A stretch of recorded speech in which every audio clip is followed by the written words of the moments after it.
Hi guys, welcome to my mother's YouTube channel. ನಾವಿವತ್ತು fruit custard ಮಾಡ್ತಿದ್ದೀವಿ. ಅದು ಹೇಗೆ ಮಾಡೋಣ ಅಂತ ನೋಡೋಣ ಬನ್ನಿ. ಫಸ್ಟು ಹಾಲನ್ನ ಬಿಸಿ ಮಾಡ್ಕೋಬೇಕು. ನೆಕ್ಸ್ಟು ಕಸ್ಟರ್ಡ್ ಪೌಡರ್ ತಗೋಬೇಕು.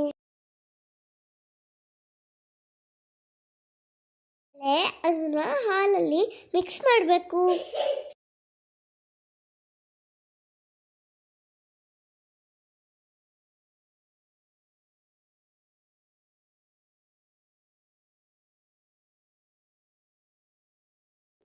ಒಂದು ಸ್ಪೂನ್ ಹಾಲಿಗೆ ಸಕ್ಕರೆ ಹಾಕಿ